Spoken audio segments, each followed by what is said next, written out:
So I just visited a guy who's building his house. Well, he's not personally building his house, but he's paying some local guys to do it. And they're building it slow because it's a small team, which is actually really great because he gets to see each stage and he gets to learn about how they're built. And that's going to teach him because he has, a good chunk of land. And he's probably going to end up building another 4 or 5 buildings on it. I got a big forest, and so I got lots of things I want to build. And I was thinking about the stages of that. Like, one of the stages is finding it. Finding land that you like. And so there's a whole video I could make about that, about how to evaluate land. Now it's an interesting topic because people's values differ so much in what they want, We don't all want the same thing. And every single piece of land is different. Like, sometimes people ask me, well, how much does land cost around where you live and shit? And it's like, well, you can't answer that. It depends on the slope. It depends on how close you are to a town. It depends on utilities, because some people want some. I, of course, am massively biased against having any. I think that being connected to any utilities is a very, very, very bad idea. As tempting as it is, as easier it would be, I think it's better to not do it. You shouldn't need a sewer line, shouldn't need water or electricity run in. All that stuff's easy to do on site in most climates, not all. But if you can't do it, then I would recommend you not live in that climate. And I will mention something to you that you might not have heard of, and that's the Köppen climate zones. That's Koppen climate zone. Look it up and figure out which one you're in. Figure out which one you want to be in, to have enough rainwater to capture, to be able to construct your house in a way where it doesn't need any energy for heating or cooling. And the climate's that's the big picture. But then, of course, every single piece of land, it depends, like, who are your neighbors? And that matters, because you can't change neighbors, so you better treat them right. And that's hard to know when buying land. Sometimes it's hard to find out who those folks are, and definitely they might be people who also might not be friendly to outsiders. Why would they be? And so you might not be able to get a read on them real easy. And then, what kind of road access can you get to it? And of course, the best land you can buy is the land that other people don't want, but works for you. And this guy that I'm mentioning, he bought land that most people probably wouldn't want. It's pretty slopey. And slope is brings on a whole set of puzzles with it. I like slope. I think we can use slope. We can use slope for capturing water up above and using it down below, so it's gravity fed and you don't need a pump, because pumps break. Anything with moving parts is suspect of being, a bad thing. But, whatever. You know this in your own life. Anything with a moving part, that thing's going to break. It's just how things go. So, I was mentioning to him that we should basically make a list of, like, what order you would do things in. After the basics, after you own the property, clear, with only one name on the deed, because, you don't want to just look for trouble. And if somebody else's name is on anything you own, you do not own it. No mortgage, no debt. Screw all that shit. You look at communities, people want to set up communities, and they're like, well, how are we going to get a mortgage on that and share the mortgage? And it's like, you've already failed. You're in debt. Somebody else owns your community, they own your land. You're weak. It's a very bad thing to be. So, and then, how do you get materials delivered? How do you find people you can trust? That's almost impossible in any case with anything you do in life, whether it's, who you have sex with or who you have relationships with or make kids with or build a house with, make a business with. How can you trust anyone? Good luck with that. I don't have magic answers on that at all. So, oh man. Rawr. The shade is so nice. I'm walking in the middle of the day right now. It's not the ideal time of the day to walk around, really. But the guy was having a little party for his workers, and so I ate some chicken and drank some beer. It's quite pleasant. My threshold for what's fun is very low these days. I don't need a wild party, just socializing and all is kind of fun for me. Even though I've partied a lot in my life, like big, nice, fun parties of festivals and house parties and really nice, cool, smart, beautiful people. All the best.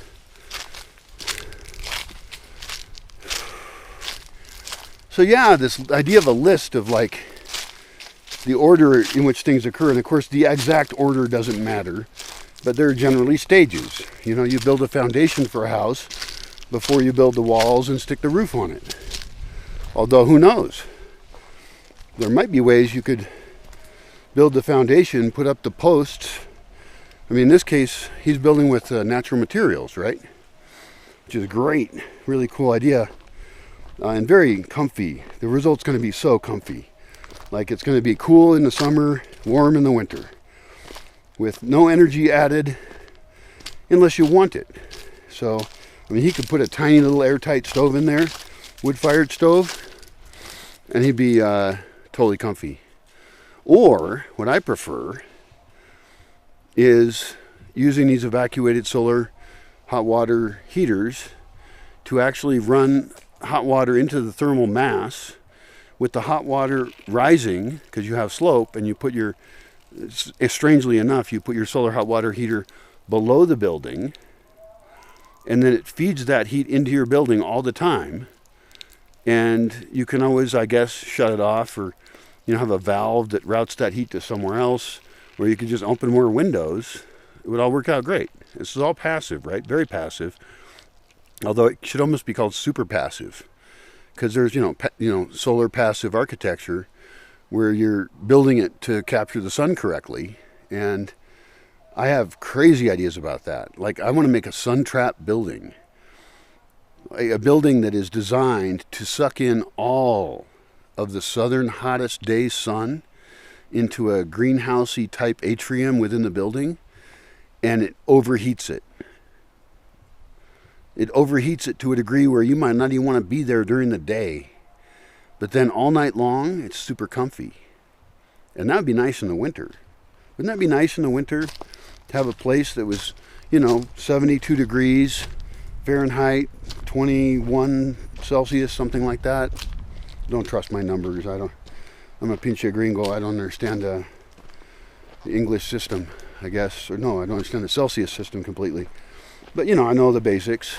Freezing is 0, in case you didn't know. Duh. And 20 degrees Celsius is comfortable. So those are almost all you need to know about temperatures and Celsius. And then, is 100 boiling? Is that true? It sounds true. What is that, 212 in English? Fahrenheit? Imperial. It's called imperial system, not English. Whatever.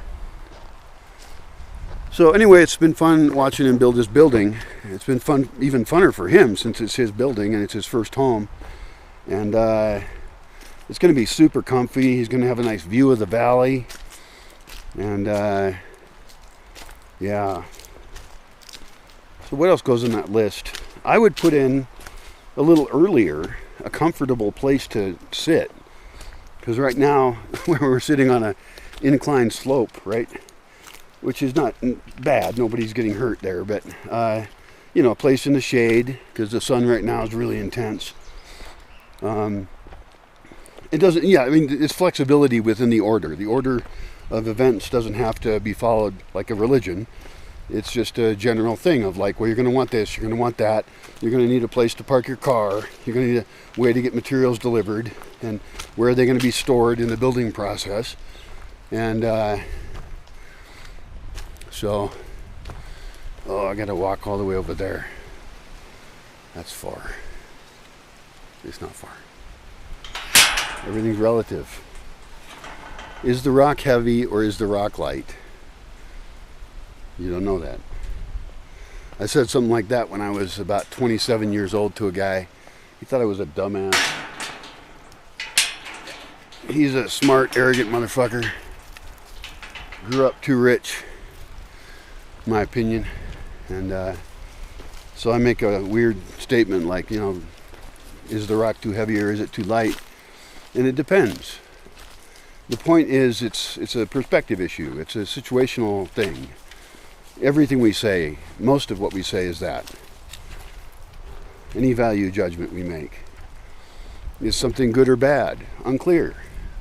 There's a great joke about that. Well, it's not a joke, it's a story, I guess, or parable or something. And, geez, that's fine. You know, this guy's kid breaks his... No, there's a horse, and then there's a kid breaks his leg, and he doesn't get drafted. You know, I don't know. You can look it up. I don't care. If you don't know the story, then you don't read enough, because it's a basic parable of you can't tell what's good or bad, really. And even in your own actions, it's very hard to know what is good or bad. Even if the results occur, you don't know if what you did was good or bad. Because we have limited control. We have absolute control over what we do, but we don't have control over the massive amount of everything else that there is. This is why there is something you could refer to as conservation of reality, where most of reality is going to do what it keeps doing, and that includes the people around you. Changing anything is immensely difficult because any action you take will mostly be drowned out by the vector of action of everything else. So I admire some people who make change even though I don't like the change they make. But they do it, sometimes at great personal cost. So it's tough to create.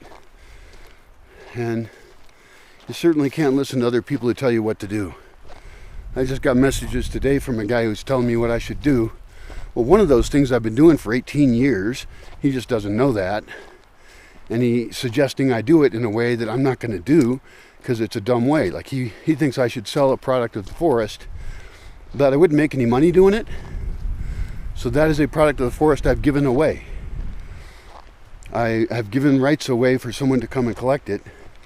And they benefit, I benefit, and I'm building up something more important than money, and that's goodwill. You know, gift economy.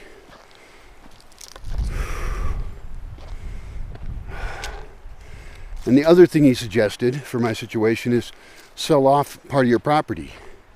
And he's right. I mean, I could just sell off pieces of my property. I'd be rich. I mean, I could sell it all. I could just divide it up and sell it. And that would be total failure for me. And he's trying to be helpful, of course, but he's not. He had another suggestion. I didn't even bother reading it yet. I'll get home and I'll get on my computer and read it. But the thing is that a lot of people who give you advice, it's arrogant, really, because they're speaking from such ignorance. And even what I say to you, it's like, I have advice about, you know, the world and everything, but you live in a different cultural setting than I live in. You have different values. So whatever I say, take it with a big grain of salt, you know, and certainly don't even waste your time being offended by me.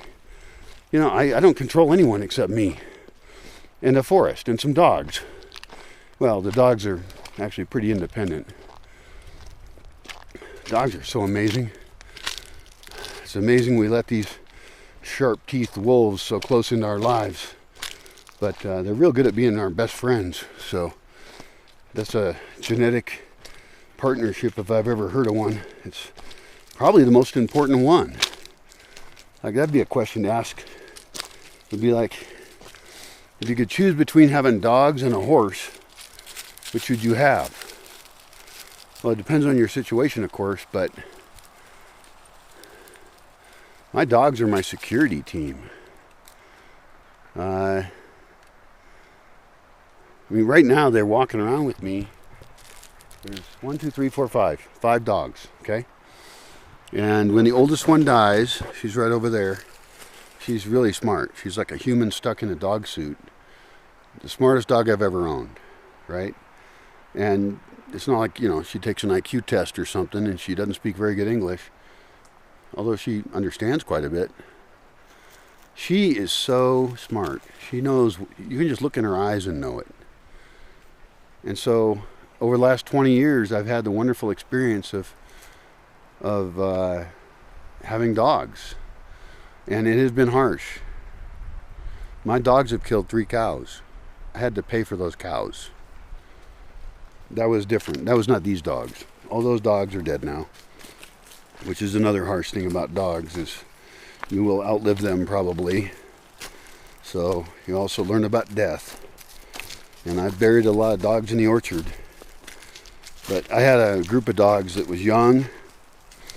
And they were all born from a golden retriever who was a big slut. And so other dogs came and I didn't ever fix. So she had a big smile on her face while they were fucking her. And, I just let her out of the house for a little tiny bit. And there's some fucker waiting to fuck her. So you don't do that. I'm glad I don't have teenage daughters because they get pregnant. I'm not hardcore enough to protect them. Well, actually, with a human daughter, I probably would be. I'd probably be a big asshole dad, right? I would just, oh my God.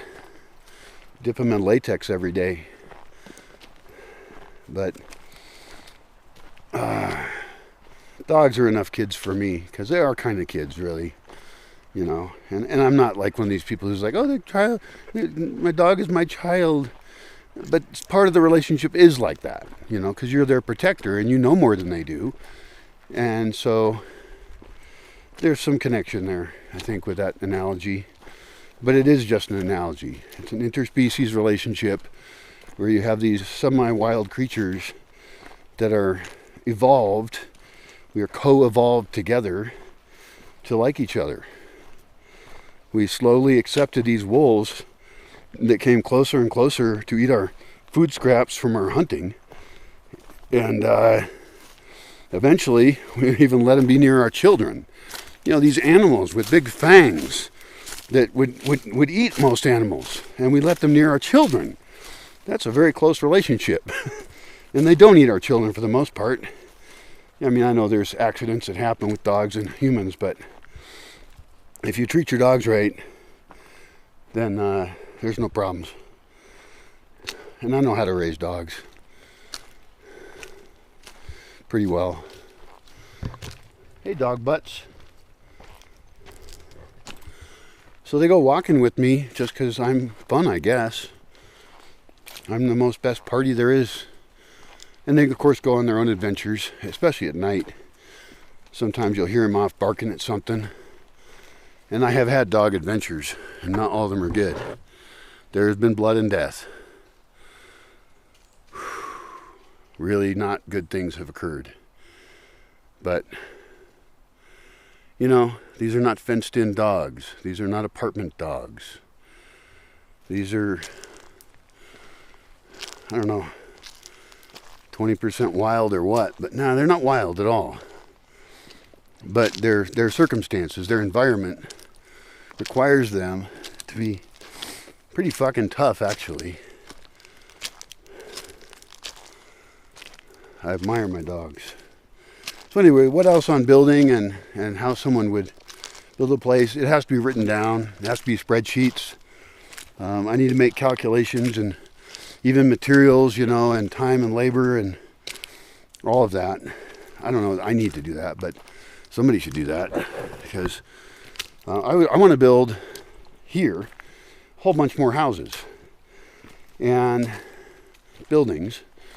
And one of the types I'd like to build, some guy I was chatting with brought up kivas, which is a type of traditional Native American structure.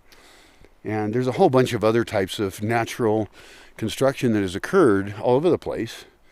And so I want to experiment with all of it. I've already built with cob. I've built with adobe. I've built with a lot of different materials, and I have preferences and thoughts and how we can combine different styles. You know, like there's a type of cabin I want to make that's really cool, and I would want to even set up a competition between like 2 or 3 teams on building the same building, one of them using hand tools, one of them using more modern tools like wood mill, sawmill, maybe a chainsaw sawmill like the Alaskan MK3 chainsaw mill attachment. I have one of those. Actually I have 2. And that would be fun to really count up the costs on doing that kind of construction and build every kind of traditional structure there is that makes any sense. And also making an earth ship, for example. You may have heard of earth ships. Making monolithic domes, which is, you know, you inflate a big canvasy thing, and then you put in some rebar on the inside. No, wait. I think you put the foam in first. And then you have rebar fixed onto that, and then you spray on concrete, and you have this super insulated thermal mass. And then, of course, you have to cover the outside of it so the sun doesn't disintegrate the membrane. But it's so strong. It's like an eggshell, right? But a huge one. And it's so strong that you can rock the whole thing, or you can bury it. You could bury half your building and get the cooling temperatures of the earth while you're sucking in the powers of the sun. And you can do these huge. They have ones that are 70 feet across. They have ones that are industrial size. They have churches and schools. Monolithicdomes.com or .org, I don't know. But they'll withstand hurricanes and fires and everything. And they have no internal supporting structure. So inside of it, you can build whatever the hell you want. So there's one house, for example, that has 3 stories inside of it. I forget the name of the house, but it's a great house. Called Yuma House, is that right? I don't know. It must be in Yuma. But that's way beyond me right now. It's advanced. And I have to have a lot more money to do a lot of things I want to do. For now, screw it. I mean, we can start with the most rudimentary, basic things. And we have, actually. I say we because I include people who have come here over the last 20 years, and there's been many. We, for example, built over there tiny ass hut thing number 1 and tiny ass hut thing number 2, both of which collapsed because eventually the rain got them. They were just built with mud and sticks, you know, but they were good experiments. And so we can learn from those. We can learn from every type of architecture, and we can certainly try and copy and reproduce traditional structures from all over the world. Why not? It's a brilliant idea. It's bringing to one place all the architecture of all these cultures around the world. How cool would that be? And to see them in action, and to see what we do that works and doesn't work for this climate, which almost anything will work in this climate, but you know, and then think, okay, how would we do a super X of that? You know, that traditional building, but done in a slightly different way, understanding physics better, understanding use of the sun and energy, and so we make an alteration on the traditional, and we synthesize elements of structures together so that something is a mix of 2. And in my case, I'm not interested in portability, right? Like teepees, for example, are cool, but there's really not much reason to build a teepee if you're not mobile. That's the point. Same thing for a yurt, right? That's the benefit of a yurt, is it's mobile. Now, I'm not talking about some of the yurts that people sell, because some of those are like not really meant to be moved around with a tribe of Mongols or something. But in general, that sounds like a great experiment. Oh my God. And people who are in a natural building or architecture, they might love that. I mean, they could do their thesis project on the construction of these buildings. They might spend 3 very intense months building a building, or more than one, and hopefully different teams building them at the same time even would be great. And we would learn things that we can't imagine now. Because right now, you know, there's building codes and there's like these officially best ways to do things that aren't completely best. And even like earth ships, you know, they're largely built in the southwest United States where a guy thought those up. He uses tires as a material, which I'm not that into for various reasons. But the principles of an earth ship are awesome. I have no criticisms of that. That's just fantastic. But they're mostly being built in places where my opinion is that there's not enough water to live. So I question that architecture. I would still build one here because I can do it with better water systems. And I can build it in, you know, like there's Walipini, for example. W-A-L-P-I-N-I. Walipini. And that's some kind of, I don't know what tribe or group that comes from, but, you know, it's this fundamental thing of building into the earth and getting that moderating temperature of the earth while using the power of the sun. It's obvious, right? Almost all my architectural ideas I'm interested in building into the earth because there'll always be weather at different seasons and it's tough and it's, you know, often going to be too hot or too cold most places.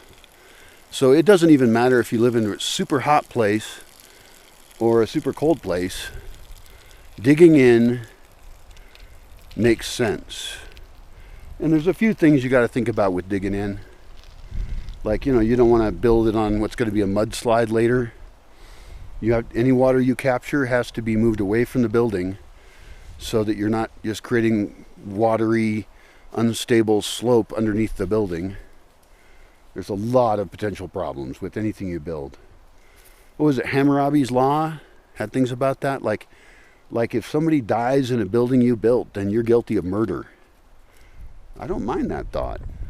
I'm a little afraid of it because, well, there could be an earthquake, in which case, you know, that's just an act of nature. That's something that can be controlled. But even now, we should build planning for earthquakes. If you don't build planning for that, then you're guilty.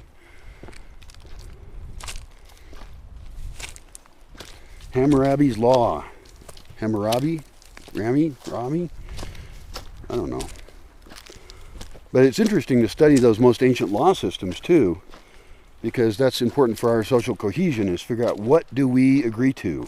What is our social contract? And so when it comes to architecture, you know, you wouldn't think of that as being the most important thing, but it kind of is. Like, I don't like the idea of any homes that are built for a 30-year mortgage. Buildings should be built to last for 600 years. And maybe if you plan it right, and it can be fixed well, if anyone's even alive in 600 years, which I sincerely wonder if that's possible. But if we build correctly, maybe we can survive, you know, solar flares and extreme weather, whatever the hell happens. The people who live, the people who survive through change, will be those who saw the future and they built preparing for it. You know, even in this pleasant climate I live in, what happens when there's a really hard winter? Like, we had a weird year last year. Rains came late. What happens if all the trees that are native here die? All of them. That's a hardcore thing to imagine. It's kind of frightening. But change happens. Change happens just like shit does. So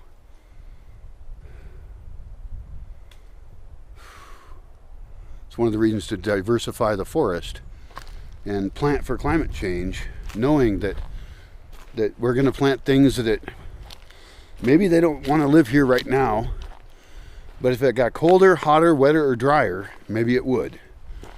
That's the kind of future we need to be able to see. No mysticism, no magic bullshit, but just knowing that things change. And so you adjust to that to make sure you have enough water, because if you don't have enough water, you die. I mean, that's the most basic. Like, everything should be rain capture. Everything. Did I leave my window open? I think I might have. Yeah, I probably did. It's the kind of thing I would do. It has bars on it, doesn't matter, but I'm probably trying to cycle air through the building. Ah, fuck. Hi, dogs. You want some food? Okay. I just give my food, my dog's food out of this box here. Who eats first? Is it Coco? Yeah. You can tell who's dominant by who gets to eat first. They're